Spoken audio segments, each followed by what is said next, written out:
Welcome to an episode of Remember the Great Sports autograph tips and discussions. One of the things that I am often asked on my channel when I post my Through the Mail Thursday videos is, I really like to get into autographing through the mail. How do you do it? Where do I go? Where do I start? So this video is going to give you some tips. I'm going to give you 5 tips that I've learned over the years to maybe help you out and maybe get you started in through the mail autographing and maybe help you build your collection. Now, for some people that have been autographing through the mail, like I have, I've been doing it since the mid-90s. Some of this information is, second nature. It's like a reflex almost to you now. But, for some of those viewers that have specifically contacted me and said, man, I love your videos and I just don't know how to get started. So here's how I'm going to help you get started. I'm going to give you 5 tips, and you don't have to use all of these tips. You don't have to use any of the tips.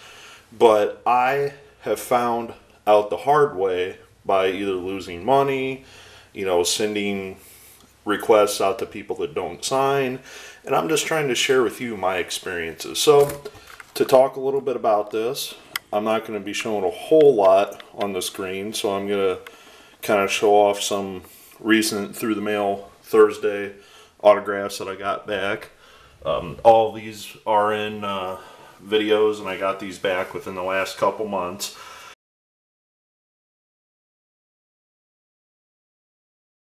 Alright, one of the first things I want to touch on, and this is kind of a mixed bag for some people, is the letter that you send to people. I personally handwrite every letter that I send an autograph request. I think one time, maybe about 15 to 20 years ago, I went on the computer and I printed out letters. Now, I've said this many times in my videos that if you show the effort to handwrite these athletes and tell them how much you appreciate adding them to your collection of autographs, usually that's going to increase your odds of them responding. Now, I'm not saying that's 100%. They're going to sign if you handwrite them, but it helps. Now, with that said, I use this Vernon Law Vance Law father-son card as an example. I sent this card to Vance Law, and he got his father to sign it. And I like to think part of the reason that he did that was I talked about how much I was a baseball fan, how I really wanted to add his dad's autograph to the card. So he read that letter and he reciprocated. So that's just a tip that I want to share with you is, handwrite your letters. I know it takes time, but, it really reaps the benefits and the rewards, in my opinion.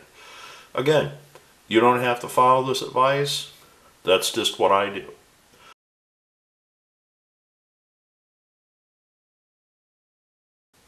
Alright, the second thing I want to talk about, and this is probably the most important part, is do your research, okay? And what I mean by that is a lot of players do enjoy signing autographs, and there are some that just don't like signing autographs. There are numerous websites, there are publications that provide addresses that are printed. They're kind of going the wayside. They're not as popular as they used to be. But back in the 90s when I started, there was an individual that used to print an address book every year before the internet. And that's how you got your addresses. Now, back then there was a lot of trial and error, okay? I sat down and I'm like, oh man, I want to write Mickey Mantle. Oh man, I want to write Reggie Jackson. Oh man, look, it's Ricky Henderson's address. I'm going to send him some of my cards. And I wrote requests to those individuals and I never saw them again. And I didn't understand as a kid, why wouldn't Ricky Henderson sign my cards? I mean, I was a kid. I hand wrote a letter to him. I said I was a big fan, blah, blah, blah. Well, that was before I learned about the industry of autographs, that it's a big business sometimes. And players believe that they should be compensated for their signature many times. Now, I'm not saying that every player like that requires, money for a signature.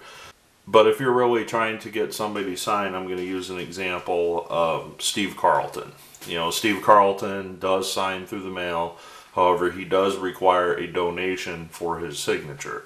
So if you send Steve Carlton an autograph request, odds are you may never see that request again if you don't send money, or he'll just simply send the card back unsigned to you saying, I require X amount of dollars for a donation. So do your research. That's where I go back to that. Now, the second part of do your research is I'm not going to name specific websites because I don't want to endorse a website on my YouTube channel over another one. I don't want somebody to say, hey, you gave a free plug to this site. So what I'm going to do is I'm going to simply say, if you go to Google and you simply type in, let's say Will Clark, for example here. Will Clark, and you type in behind the name Will Clark, TTM address, or Will Clark TTM. Odds are one of those 2 or 3 sites is going to pop up, and you'll be able to log in, through Google, go to that page and find the address. Another source to find your addresses, there's a couple forums out there that also share addresses. And of course, Facebook would be another place that you could share your addresses with athletes. I personally am not on Facebook, and I have heard, some mixed reviews about people, sharing addresses on Facebook. I personally am not going to do that. I personally don't share addresses, as you know, through my YouTube channel. If you request an address, I simply ask you to email me, and I will send you an email with that address. So go back to do your research, do your homework.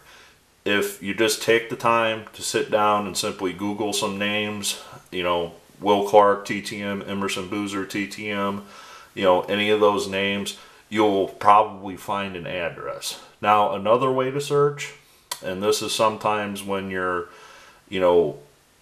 trying to find somebody more obscure, maybe the guy that appeared in the 1990 Donruss set and that was his only card.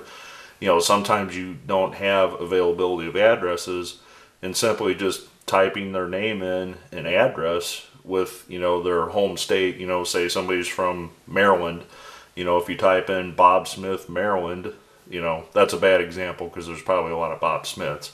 But if you find a ball player with an uncommon name, if it's, some weird name that, like Emerson Boozer, for example, there's probably not too many Emerson Boozers out there. Now, that's my last, number 2, is just probably the most important thing that I tell you in this video is do your research. And I don't want to see you lose your money.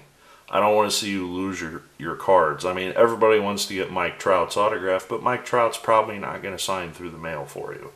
So, do your research, see who other people get through the mail before you decide to send your cards through the mail. That will help increase your odds of getting successes. Taking shots in the dark is something that I rarely do anymore. I mean, I sometimes do for an obscure minor league player, but a minor league player, I feel if I lose their cards, I'm not losing something. And I have lost a lot of signed cards through the mail with, some dual autographs and such throughout the years. And, that's why I'm really hesitant to send that. So, number 2, again, do your research.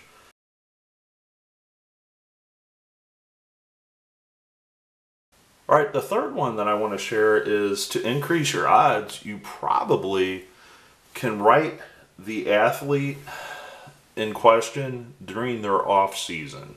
Or I found a lot of success during the holiday season, such as Christmas, New Year's, around that time period, because most athletes, even current players, are home for the holidays. Now, there are some people that are, elderly ball players, for example, it really doesn't matter what time of year you write them. And I go back to Vance Law here. Vance Law currently is employed by the Chicago White Sox, as far as I understand. So probably 8 to 9 to 10 months out of the season, he's probably not at his home address. So if you write Vance Law during the off season, during the time after the World Series to pretty much, I would say, early February, he's going to probably respond in signing mail. Now, if you send a Vance Law during the season, let's say, in June, for example, he very well might be busy with his job with the White Sox, traveling to minor league facilities or whatever he does in his capacity, that he's not going to actually be home to check his mail.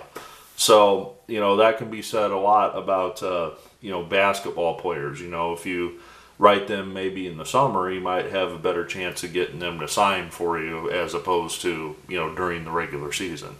Now, that's not 100% true because, there are people such as Will Clark that work for the San Francisco Giants.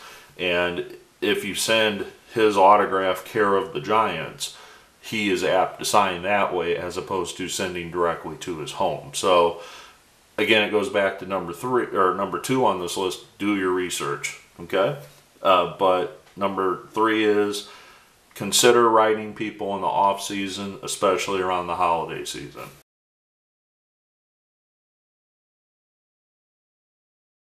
All right, this one is probably, makes the most sense. I primarily send cards out to people, but I do occasionally send a book or an oversized card or something along those lines. And another way to increase your through the mail returns is make sure you have the proper postage. If you don't have the proper postage on your envelope to get it back to you, and this is called a self-addressed stamped envelope, or a SASE for short, and if you do not include a return postage envelope with proper postage on it, the athlete or the person you're asking for an autograph might just say, you know what, I'm just going to keep your stuff. I'm not paying for postage to get it back to you. Now, the one tip that I want to share with you is make sure you get forever stamps, and I'll show you the stamps again on the screen here, but make sure you get forever stamps. I don't even know if you can buy non-forever stamps anymore, but there was a time period where they would actually have stamps printed with the actual price of the stamp on there. And we're talking about normal postage. We're not talking about oversized or, postcard, stamps or anything like that. But stamps are going up in price. They are now going to be 55 cents a piece starting in January. And that means it's going to cost you $1.10 just to send a request out, okay? That's at minimum. Now, if you start putting multiple cards in your envelope, or you're looking at oversized items, books or, jersey numbers, whatever, obviously your postage prices are going to go up. And make sure that when you go to the post office, you put stamps on the envelope that is coming back to you. Do not let them put the machine postage on the postage that's being returned to you.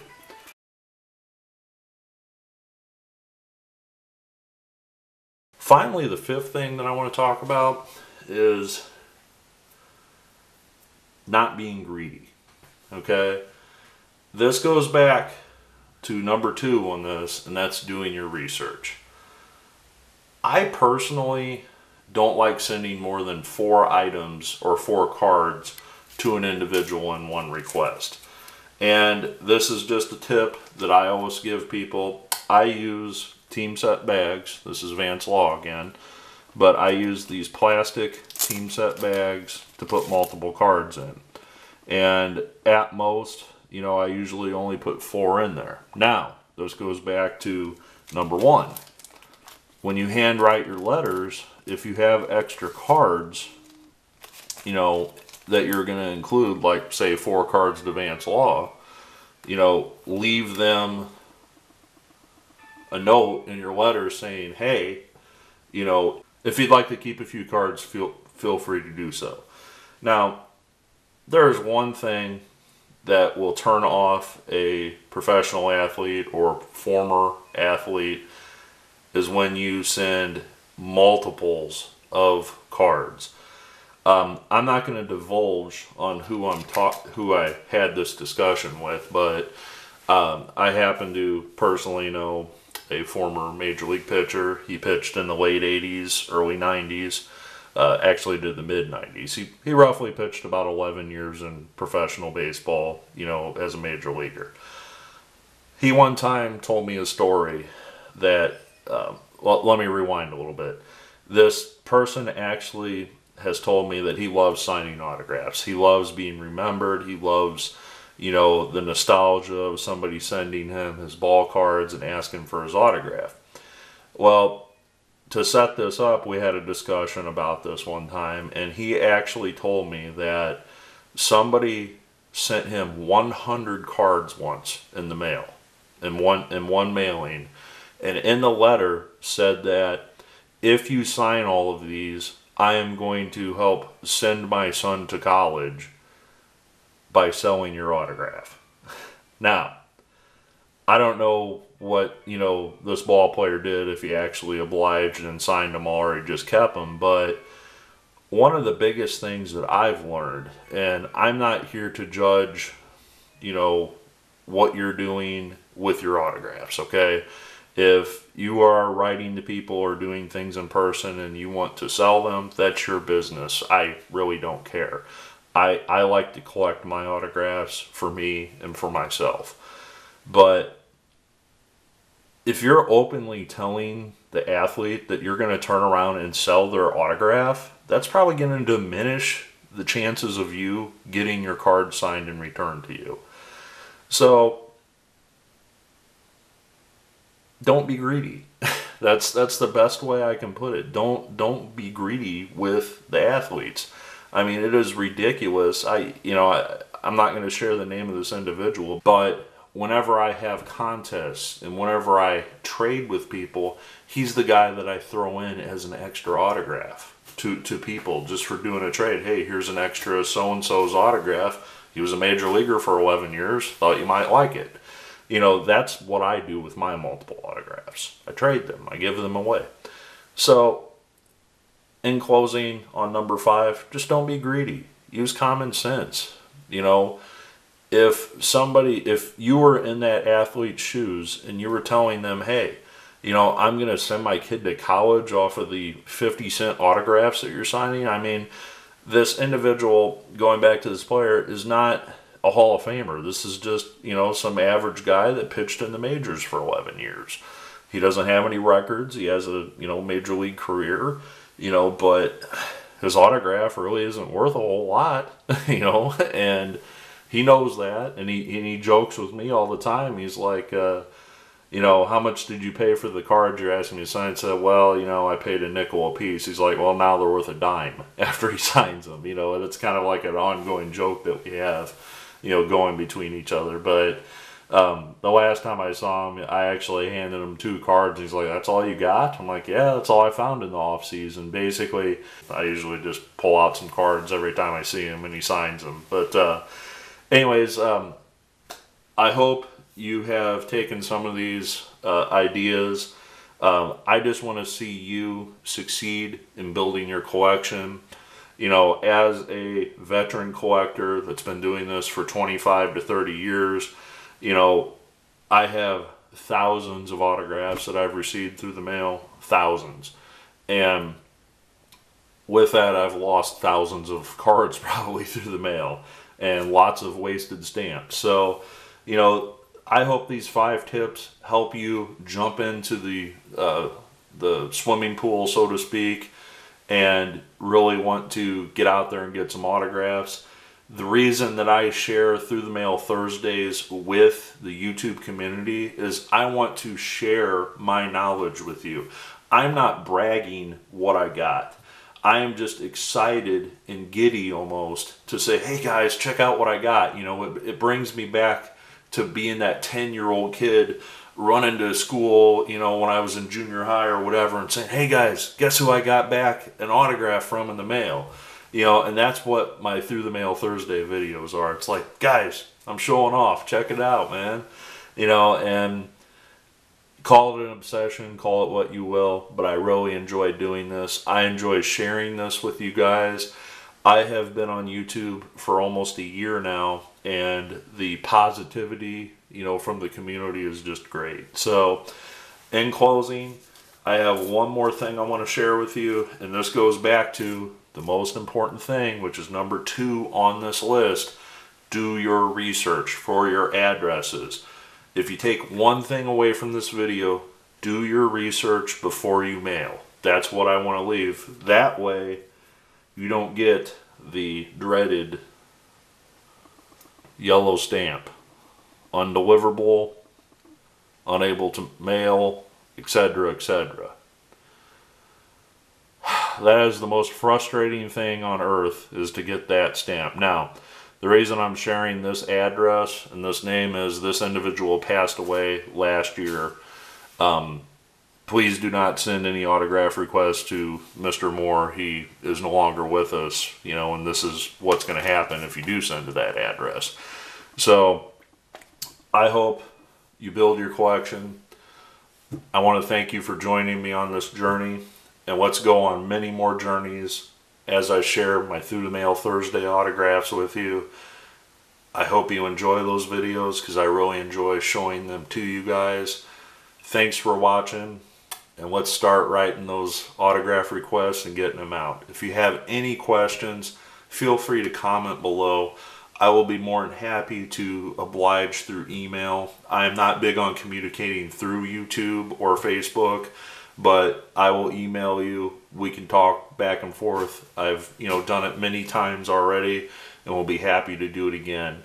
I am also on on Twitter. So, you know, if you want to contact me through Twitter, that's perfectly fine. But again, I'm not going to share any addresses with you unless you ask me through email. So, thanks for watching. I hope these tips have helped you. Keep collecting, and happy collecting, everybody. Thanks.